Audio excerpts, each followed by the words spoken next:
Good evening, everyone, and welcome to CK Sports Talk here on the Mighty XS. That's 99.1 on your radio dial.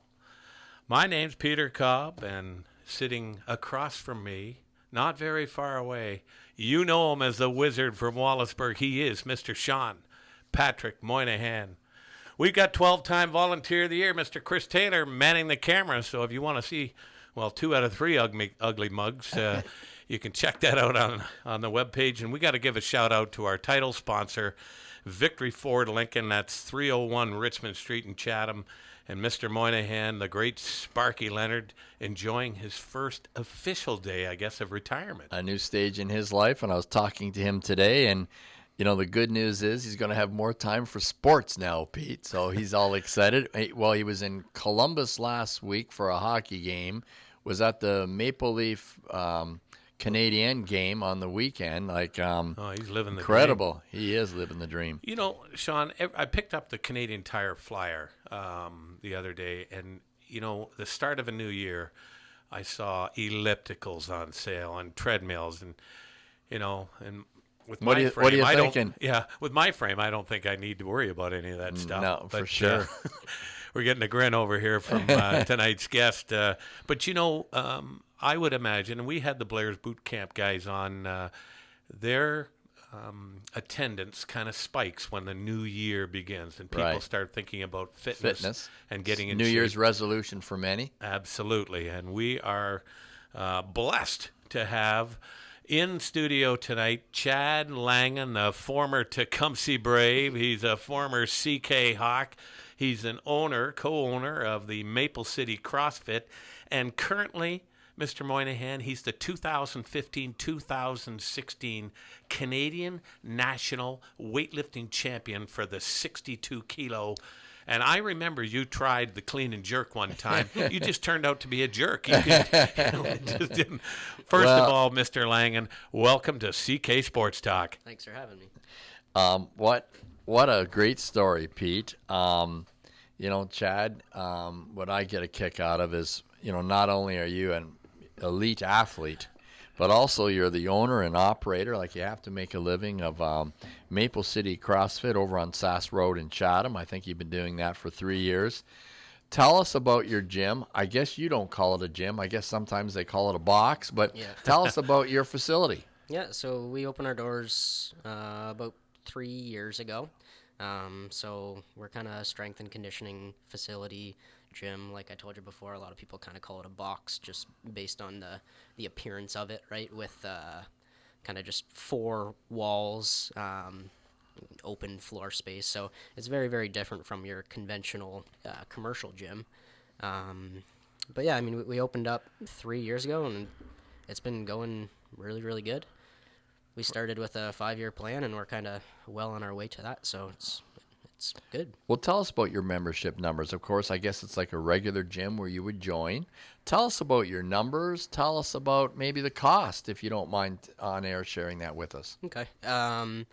So we do our membership kind of monthly, so very, very similar to most gyms. We bill monthly. Because what we do is class-based, our prices are, more expensive than your kind of conventional gym. So we have a few different options, but as far as cost goes, it's anywhere from $150 to $180 a month. So fairly expensive. But what you're getting is professional coaching. You're always having a coach or multiple coaches working with you in your class at all times. So there's always an eye on you, and we're always making sure that you're moving as well as possible. And if you have any questions or anything, we're always there. Almost like a personal trainer access nonstop. Exactly. You're gonna pay $50 or more for an hour with a trainer, and in our classes, there might be 10 people, and the coach is there, so it's like small group training. Right. Tell us about, I was very surprised when we were talking ahead of time about really the number of classes you do offer daily. Share that with us. Yeah, we have, Monday to Friday we have 6 classes a day. So we start 6 a.m. in the morning, and then we kind of continue throughout the day. as late as our last class is 6:30 at night. So we have, stuff around lunchtime for some shift workers, and then we go 3:30, 4:30, 5:30, and 6:30 Okay. at night. Oh, What about equipment that I might find in that in the CrossFit gym? What would you have available? Very different from kind of a normal gym, right? A lot of people, when they walk in for the first time, they go, where is all the where are the machines, Right. And we like to joke around and say that we're the machines. So we do a lot of what we call kind of like functional movement, which is maybe a buzzword right now in the fitness community, but we do a lot of barbell work. So there'll be some barbells, some bumper plates, which is kind of like recycled rubber as opposed to metal, so that we can drop them if we need to. Kettlebells, rowing machines, kind of Airdyne bikes, and then like pull-up bars, gymnastic rings, and stuff like that. now the whole CrossFit style. Tell us what CrossFit actually looks like, though. What are some of the exercises, activities, etc., that we'd see in your box or your gym? Okay. I've been doing CrossFit for more than 7 years now, and it's still one of the the hardest questions to answer, to put into words, is what is CrossFit. Generally, what I try to do if I see someone and they're like, what is that? I'll be like, what are you doing tomorrow at 9 a.m.? Right? So the best way to show people is through exposure, because when they do the workout, they're like, okay, I get it now. But the short answer, which isn't maybe the best answer, but how we define it is constantly varied functional movement executed at high intensity. So we take a bunch of different movements like gymnastics, Olympic lifting, powerlifting, monostructural stuff, so like running or any type of like cardio or conditioning, and we try to put them in as many different pairings as possible, and we keep our movement, like I said before, functional. So we're just doing stuff that benefits daily life. So you won't see any type of like lateral raise in our gym, because we don't see the purpose for that in daily life. What you will see is something like a deadlift, right, which resembles dropping a pen and picking it up, or a squat, right, which is sitting on a chair and standing back up. Right. And we do all our workouts at high intensity. So that doesn't necessarily mean high heart rate. Like, it can, right? But what it means is just we're chasing high power output. So we want to do as much work as possible in the shortest amount of time. Oh, great. Interesting. And, I hear that there is like CrossFit competitions. Yep. I'm curious, what would that look like? Well, first off, I think one of the biggest misconceptions is people will be watching, be sitting at Krabby Joe's, and ESPN will be on TV, and they see the CrossFit Games. They're like, whoa, I can't do that, right? So CrossFit as a fitness style and CrossFit as competition are two totally different things, right? Like, those elite athletes are, 0.1%, like they're the best of the best. But CrossFit competition, there's smaller local ones, right? So Right. Any CrossFit gym anywhere can host one, right? And there's usually a couple different divisions. So there might be something like what they'll call scaled. So the weights are a little bit lighter, the movements are modified for people that are newer or just aren't as elite. Mm-hmm. And then they have something that's called RX, which just means as prescribed, and the movements are a little bit more complicated. The weight's a little bit heavier. Right. So when you're signing up, you kind of pick your category, and then it's basically a broad test of events to see who is the fittest. Oh, cool. Interesting.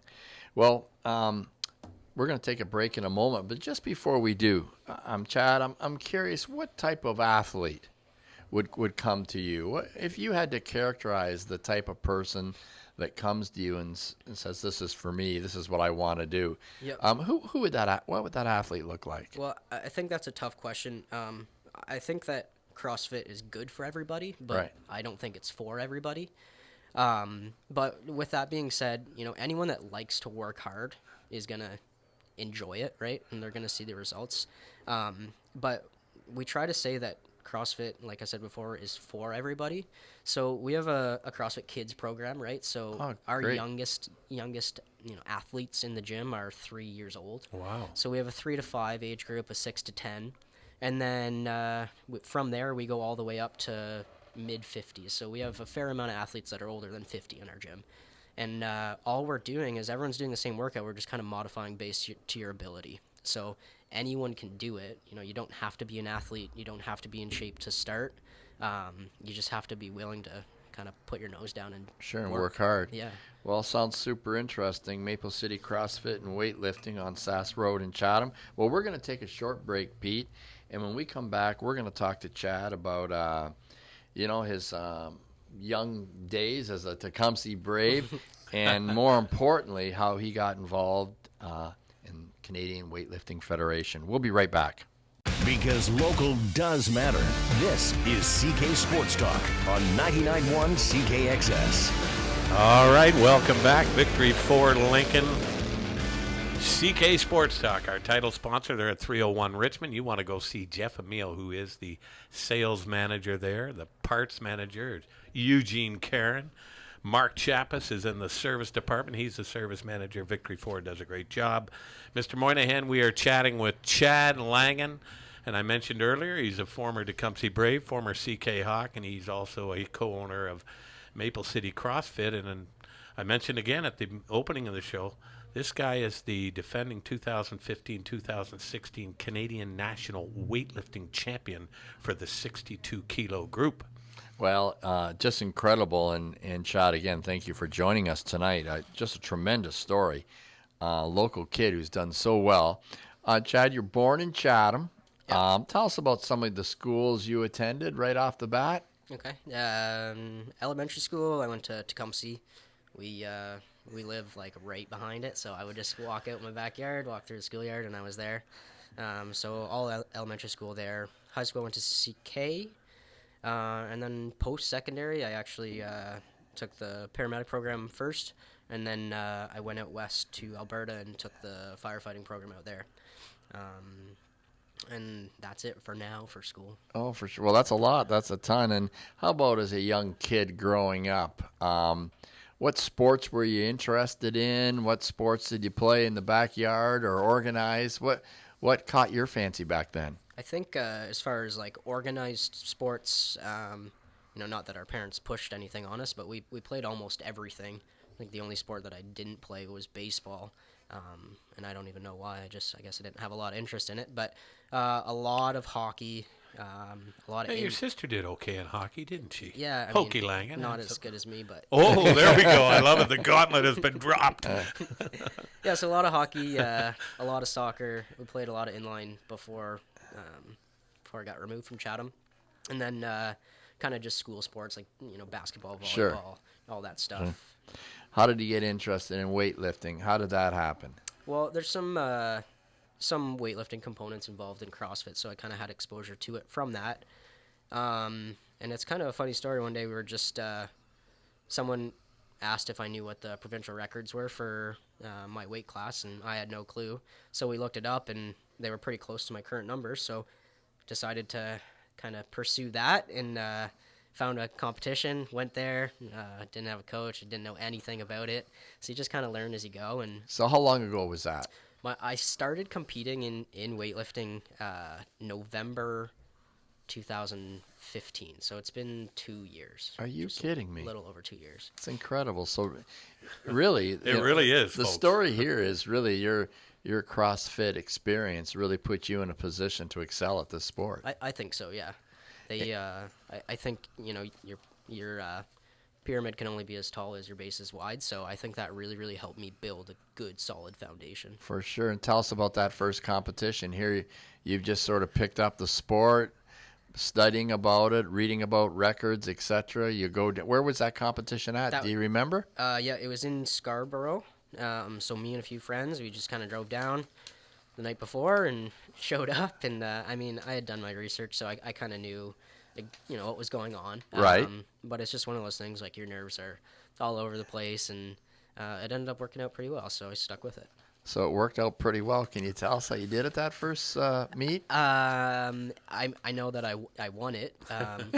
Well, that's fairly significant. My numbers, I don't know exactly, but probably somewhere around 80% of what I'm at now. Sure. So you go down to your very first meet 2 years ago. Yeah. You excel and win it. Yeah. And what was the feeling? What after you won that drive home, what are you thinking? Yeah, I mean, I felt pretty good. Unfortunately, like I didn't really know what that meant at that point, right? Right. So I wasn't super familiar, like with moving on. I didn't know how provincials, like Ontario Championships, worked and nationals. So I wasn't. It wasn't until later on that I was a little bit more excited to find out that I was able to qualify for those things. Right, and your first Ontario championship meet be a couple of years ago now. Yep. Do you remember that? And where was that at? That was at it's called Variety Village, so it's in Toronto, Okay. or Mississauga, and yeah, I do remember it's the last competition that I lost at, so Right. it's fairly. Well, you didn't really lose at that. You're a humble guy, Chad. You know, to all our listeners out there, his first Ontario championships after 2 years in the sport, he captures a bronze medal. Yeah. Not too shabby. No, I could have won though. And gains enough points to qualify to head to the University of Toronto and compete at the national level. Yeah. And then Remarkable. it really is if you think about this. And then, of course, you know, this past year you win gold at the Ontarios. Yep. And so what's next for you? What's the next big competition? I was interested to hear you talk about other competitions you can compete in. Talk to us about some of the other opportunities you'll have to compete. So like our weightlifting association has a bunch of competitions throughout the year, and you can go to any of them. You have to do one in order to qualify for provincials and go to provincials to go to nationals. But, you know, for me, I'm still fairly new to the sport. Right. So I'm just trying to do as many competitions as I can just to, you know, feel things out and get more comfortable and things like that. So my next competition will be the first weekend in February. And then from there, it's nothing until provincials. And then after that, nothing until nationals. Is there a rule of thumb? You know, a pitcher pitches every 5 days. A boxer, you know, maybe fights every 8 months. Is there sort of a rule of thumb in the weightlifting business that you really shouldn't compete in a high-intensity competition for? There kind of is. Like, generally, they say, you know, 4 or 5 per year. Okay. But that kind of depends on, you know, how your body handles volume, right? Like, can you handle the heavier weights more often? I think as you get older, you probably compete a little bit less. But right now, my body feels pretty good, so I'm okay with what I'm doing. Talk to us about your training regimen. What does that look like? Here you're working all day at your CrossFit on Sass Road in Chatham, Maple City CrossFit and weightlifting, so you're working hard there. How often do you train? What does your training look like? Well, luckily, you know, I have the space and the equipment to do what I need to do. So I train pretty much 7 days a week, somewhere 2 to 3 hours per training session. But right now, you know, my biggest focus is just continue getting stronger. Right. And also becoming more of a efficient weightlifter. So if you look at my 2 competition lifts, like the snatch and the clean and jerk, compared to my kind of like brute strength numbers, Right.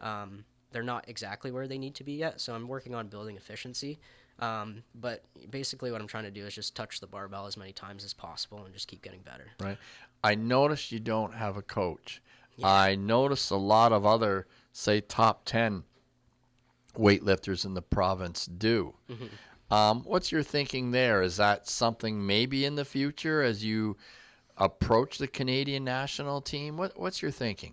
I'm not going to say that it won't happen, but I haven't really been able to find. Well, first of all, you know, weightlifting is not super popular in Chatham-Kent area, so Right. there's not really any coaches. But also, I haven't really found anyone that's as invested in me as I am in myself. So for now, what I'm doing is working, and I'll stay with that. And maybe things will change, maybe they won't. I'm not sure. Yeah. You know, Shawn, you mentioned that. And so you go to the 2015 National Championships and you win in Yeah. your category. Yeah. Just to me, I'm stunned. Again, 2 years in. Yeah, 2 years in, and you win the nationals for your weight class. And I'm so surprised that there wasn't somebody there who said, who the heck is this Langan kid from Maple City, you know, CrossFit, Chatham, Ontario, getting this done? Yeah. And then you go to the 2016 and you defend your championship there. Yeah. And the last competition you were in was the Hybrid Open on October the 22nd of last year. And for our listening audience, the weightlifting is the snatch and the clean and jerk. And if you go to the Ontario, it was pretty cool. If you go to the Ontario weightlifting website, they actually have a video of both, of how to do the technique for doing the snatch and doing the clean and jerk. And just looking at your in that your first attempt in the snatch was 100 kilos. Yep. And I'm looking at the kid that's in your weight class. His name's Brent McLaughlin, a little older than you are. He started at 90 and had a miss at 90, and you jumped up to 105. Yep. And you snatch that without any issues. He gets 90, and then you throw 3 more kilos on and go to 108 and do not have an issue at 108, and then he gets 94 and is not successful. Yeah. The clean and jerk I found interesting. 125 got brackets around it. That means didn't work out. Miss. You're missed on your very first attempt. So, an athlete, like, I guess me thinking, well, boy, at 125, maybe I better go down to 124 or try something a little different. Not Chad Langan. Chad says, no, it's the second attempt. Throw 3 more kilos on. I want to try 128. No problem. And then on your third attempt, 8 more kilos were added at 136. Again, folks, go to the website and watch the videos to see For sure. how it's done. It really is remarkable. What's your PB in the snatch? In training, it's 110 kilos, so 242 pounds. My gosh. Wow. Getting the whole body underneath and then having to stand up. And then the clean and jerk? The clean jerk's 145 kilos, which is close to 320. Yeah. 320 And folks, pounds. Chad is built like a brick outhouse here. Yeah. But I'll tell you, folks, what are you, about 5'2"? 5'2", exactly, Yeah, yeah. he's About- a libero, right? Yeah, you're a playing libero. Volleyball, Yeah, you're seriously. playing libero. About 135, 140 pounds? Yep. Yeah. And we're pushing that. And, Pete just described that competition. There must be some psychological play there with your competitors, too. Yeah. Can you tell us a little bit about that? I mean, you're trying to do a mind freak, as we call it here. You're trying to do a mind freak on your competition. Yeah. Talk to us about that. So for me at competitions now at this point, like, it's not so much about trying to beat other people. I'm just trying to better myself, and at the same time I'm trying to kind of push for more provincial records and eventually some Canadian records. So I try not to worry too much about what other people are doing, and just kind of I have a game plan going in and try to execute that the best that I can. Right. Now, at a competition, Chad, is the snatch done first and then the clean and jerk? Yep, snatch so first. You would know, like, they would obviously have some kind of, if you go to the national championships, they've got a tote board there, and you'd be looking, oh, that Ian Hala kid, I was looking, he's pretty good too. He's in your weight class. He's got a couple of kilos on me. I might have to slap on a couple more in the clean and jerk so that I can clear myself of him. And folks, there's something called the Sinclair rating that also is affected, and that actually, in a roundabout way, is how our national team is selects selected. the folks going to the Olympics. Just because you're the 2015, 2016 champion, if your Sinclair rating betters and gets into the top 10, let's say, then the eyebrows are raised and you might be wearing that maple leaf. Is that a fair statement? Absolutely, yep. Something I'm always interested in, and it struck home, Chad, when we talked to Julia Carente, who was trying to make the women's Olympic bobsled team. Tremendous interview we had with her. I enjoyed it so much. And she was telling us how at home, visiting her parents, the knock on the door at 6 o'clock in the morning, and it was for lack of a better word, the doping officials coming to test her. Talk about doping in your events and how it's managed, etc. Okay. So when you're kind of like a national level weightlifter, you sign a contract with Canada Weightlifting saying that you agree not to use, performance enhancing drugs and that you're going to avoid any banned substances, right? So at competitions, you can and do get tested, and you're subject to out of season testing too. So they can show up at your house at any time and ask for a sample, and you don't have a choice, right? You have to provide it. Has that happened to you? Have they come knocking on your door at? Yep, yeah, I've been tested a few times in competition and out, so Okay. it's kind of a weird thing, but Yeah. it's, Well, they want to keep the sport clean, and I just referenced for everyone Russia, who the scandal of doping in Russia has reached epidemic proportion, and they're finding more and more long-term, doping scenarios there, really questioning many great athletes that have come out of Russia. And it's so hard too, like because I've seen specials on this, and the scientists in the lab work in those countries and that are steps ahead of the International Olympic Committee, trying to mask, trying to find those people that are bending the rules, because I guess that's how important a gold medal or something like that can be. So I really tip my hat to those people like the Chad Langans and the Julia Correntes and the Derek Druins, who For sure. will go on and represent and say, no, you, okay, let's go. This is my best. Show me your best. If you win, great. If I win, okay. But Pete, just think if people were showing up on your door at 6 a.m. to do on a Saturday morning drug testing on you. Oh my God, that'd be a problem. That would be a problem. Yeah. No, they don't do drug testing here at the radio station yet. I've requested it. Yes, that morning crew. I'm not too sure about the heater. Absolutely. Well, they'll never go for it, so I guess we're safe then. Listen, I want to talk a little bit too about diet, because this is pretty much a 24-hour gig for you. Yep. Tell us, how's your diet changed? How do you manage that so you can compete? So the way it works for competition is you have to be within the range of your weight class, right? So my class is 62 kilos, so you can weigh 62.0 or under. I have to make sure that I'm somewhere near that, and then as I get closer to competition, because I walk around a little bit heavier than that, I'll clean things up a little bit. But to be completely honest, my diet's not extremely clean by any means. I enjoy pizza just like the rest of us. You might come out and join us for all you can eat chicken wings. I might. But closer to competition, like, we clean things up, and as the volume's getting heavier, the biggest thing with like sugar and things like that is the inflammation in your body, right? So if I'm beating myself up in training, I have to make sure my inflammation's staying down. Sure. Well, we want to finish. We want to talk about your goal, our dream, an Olympic berth in Japan.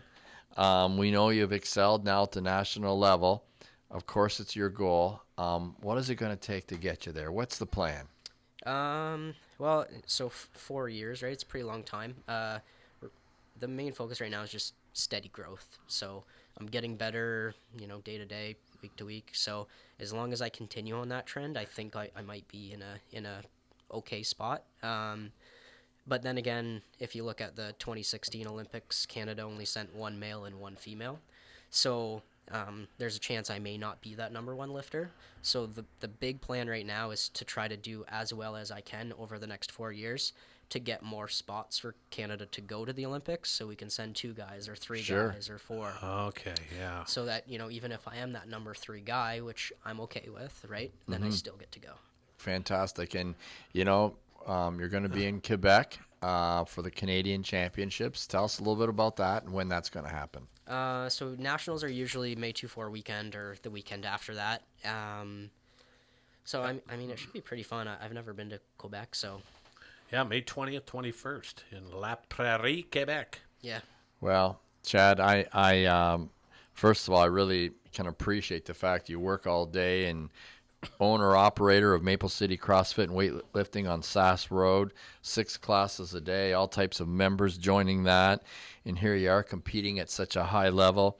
Listen, on behalf of Pete and I, we wish you the very best as you pursue this goal, and I really think your story 2 years in is just one of the more incredible stories we've actually covered on this show, Pete. So congratulations to you, Chad, and best wishes for the future. Thank you. I appreciate it. All right. Thank you, Chad Langan. We're going to take a short break, and definitely we're going to have Chad back on the show in a year or two just to see how everything's rocking and rolling. We will be right back with more CK Sports Talk. Welcome back to CK Sports Talk with 99.1 CKXS. To submit your local sports news, info, or score, email news@ckxsfm.com. All right, welcome back, CK Sports Talk. Victory for Lincoln, CK Sports Talk, 301 Richmond Street in Chatham. Peter Cobb, along with the Wizard from Walsburg, Shawn Patrick Moynihan, Chad Langan. Boy, what a neat story and neat adventure he's on. Spoken, first-class gentleman, and working hard at his gym over on Sass Road in Chatham, Maple City CrossFit and weightlifting. What an incredible story. 2 years he has climbed this mountain to be number one in Canada in his weight class. You just listen, Pete, to the weights, his personal best. The kid is 5'2", 135 pounds. It's just almost incomprehensible. Over 300 pounds he's putting up over top of his head in the clean and jerk. And it is. Well, I hope things work for him, and really to do. get an Olympic berth would be fantastic, and he can ride with us when we head to Japan. That's correct. Where do you want to go? Pete, let's get some hockey going here. All right. First of all, we're going to keep it short and sweet on the World Juniors because it's still stinging. Just your perceptions of that. You know what? It was a very entertaining hockey game. Let's not kid. Both the bronze medal game and the Russians winning in overtime to win the bronze and the Canada USA game. And people talk about the shootout and that, and I get that, but the fact remains that we had a 2-goal lead twice in that game and could not manage that lead. But it was still so entertaining. But think about the guys on both teams that weren't there, that were in the NHL, and still they provided great entertainment. Yeah, it was tough, Pete, to lose. The thing stands out for me, it's happened now a number of years in a row. We just have not had a goaltender who has really stole a game. They played fine. They played okay. I thought a couple goals there in that last championship game we should have stopped, but we really haven't had that goaltender. And Tyler Parsons, the London Knight, USA, he was tremendous in the overtime late in that third period. But the interesting part is, for us, there's only one medal that counts in that tournament, and that's gold, and that's Canadian hockey. Want to talk a little bit of NHL too, Pete? Big game. Montreal and Toronto, a nice tilt on the weekend, and I think it's the best rivalry in hockey. I just love the energy. It's almost a playoff energy when those two teams get together. Yeah, without a doubt. It's funny. I was watching on Leafs TV a historical game, Game 2 of the 1978 playoffs, where the great Montreal Canadiens and the Toronto Maple Leafs with Sittler, McDonald, and Tiger Williams was on that team, and that's still when Sir Savard and Larry Robinson and Danny Gallivan was making the call. All right. It was one of my favorites, really. Yeah, it was so exciting, and I kept thinking, my gosh, where's Boreas Salming? But he got hurt in the Islander series. He got a high stick in the eye from Lauren Henning, and he missed that whole series against the Montreal Canadiens, who won that series 4 straight over the Leafs. But, Pete, if we step back a year ago, roughly the halfway point of the NHL season, of course, who faced each other in the Stanley Cup? It was the Pittsburgh Penguins and the San Jose Sharks, led by Joe Thornton from St. Thomas, Ontario. Yes. Last year at this time, Pittsburgh had struggled. They were 10th overall. San Jose was 13th overall. So to all our listeners, lots of hockey left. Everything can change there. And as NHL makes a run towards the Stanley Cup, of course, we'll be getting our predictions from our friends and family and members here of the radio station and other officials around Chatham Kent. Is that before the dope testing? Or? Yeah, I'll tell you. Pete, let's talk a little bit. I happened to see an article, and then I went online and did some reading about it. We have a great relationship with Dave Preston, the head volleyball coach, formerly of the University of Western Ontario Mustangs, now with the McMaster Marauders. He has taken that program to really elitism. They're rated number 2 in the country. And for the second year, Pete, they have a little tournament. It's called the Nike Team North America Challenge, where they bring in the best teams of North America, men's volleyball. And Mac just swept the defending NCAA champions, the Ohio State Buckeyes, 3 straight games. And not a fluke. Last year in Columbus, Ohio, they beat them 2 games. So what a what kudos for Mac and their volleyball program. You know, I had the pleasure of watching Dave coach when my daughter Laura was playing at Mac under Tim Lukes, and you know, he's had some work with the national team too. He's Absolutely. respected on the national level, and he's so knowledgeable. And what I think is really cool, and our listening audience, the Wizard from Wallaceburg, if we had Dave Preston in studio, he would tell you that you, sir, were the guy that got him excited about playing volleyball in grade 5. What school would that have been at? You know, we're going to have to get Dave in here because there was something funny happened with Dave. Dave was at a school that was brand new, my first teaching job. We didn't have grade 8s in that school. It only went up to grade 7. So anyone who, you know, liked the game, grade 5, 6, 7, played senior volleyball. So we did build a nice dynasty there, and Dave was such a enthusiastic and a great player, and later on went and played some club ball in London. But we must get him on the show because he is of international significance Without in terms a of volleyball. And you know, right now Mac is rated number 2 in the country, and ironically, Pete, that's where they finished last year with a silver medal at the CIS. And I also want to mention, while we have a moment, women's volleyball national rankings. Number 1 is Alberta. Number 2 is Toronto, who I believe won it all last They are year. the defending champions. Number 3, Trinity Western, which is sort of a newcomer and has soared. BC, yeah. Number 4 and 5. They're tied right now, Calgary and UBC.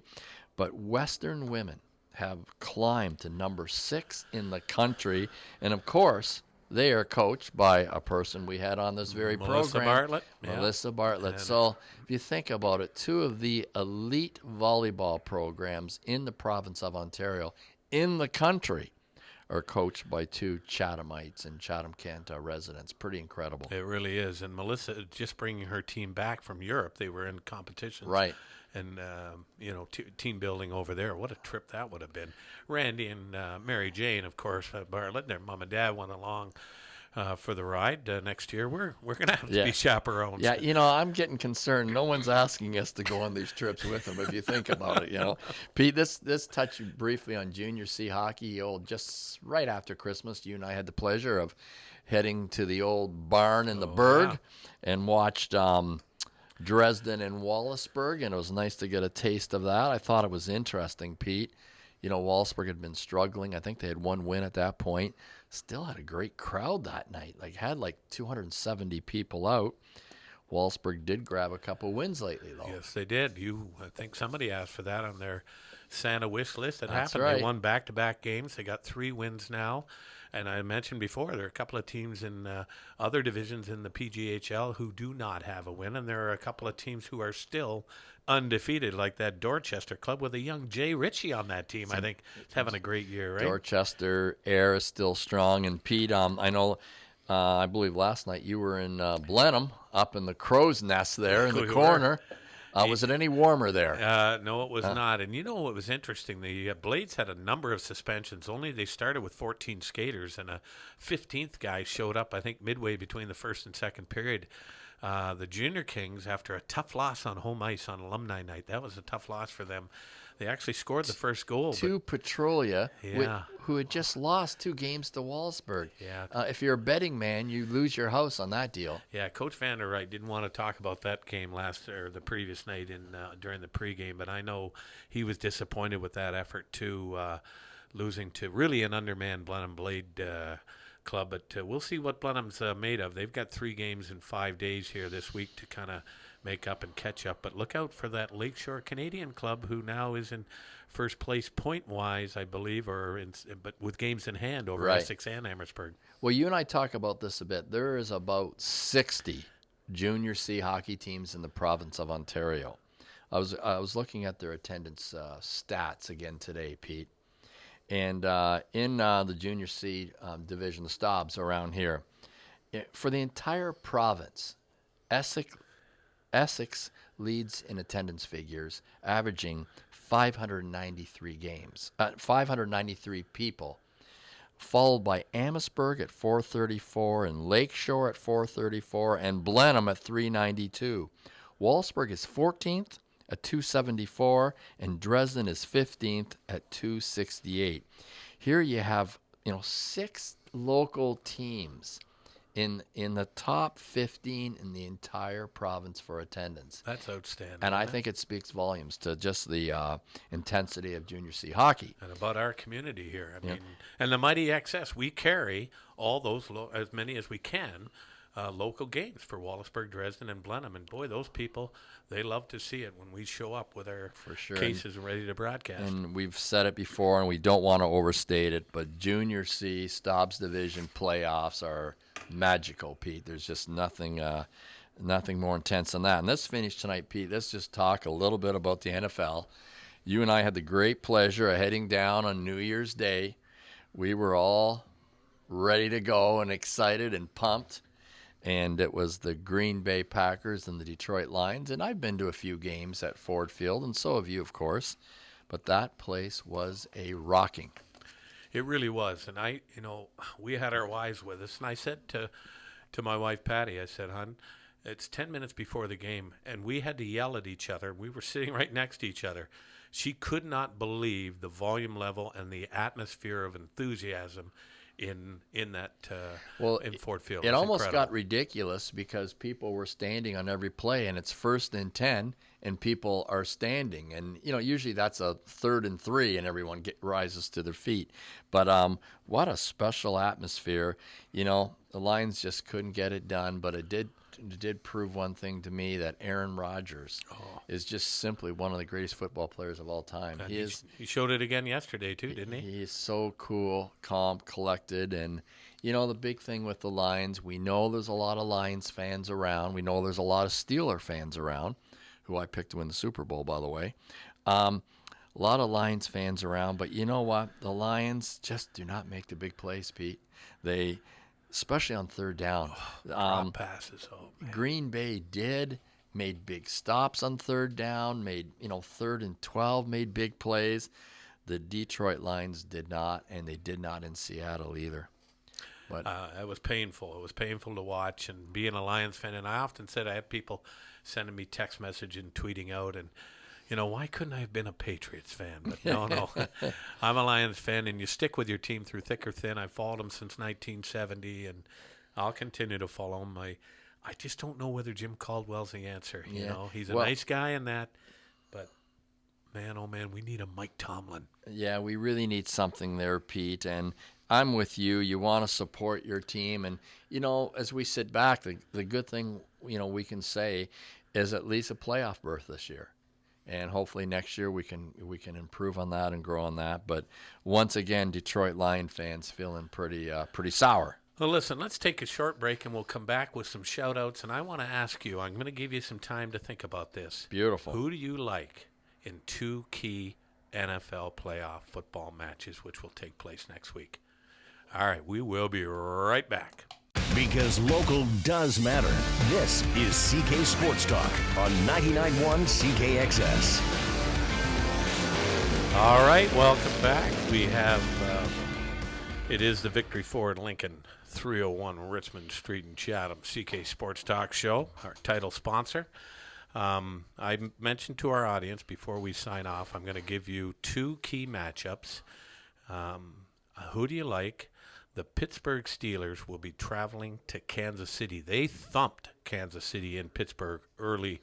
Very early. Yeah, regular season. Who do you like in Pete, that we're going to take the Steelers. I took them to travel to the Super Bowl. I'm kind of thinking about that with my heart as opposed to my head. But Steelers have tremendous balance with a great running game. And Le'Veon Bell, the former Michigan State standout, Big Ben, and, of course, John Sweezum and the Sands are on the sideline, so I got to go with the Steelers. All right.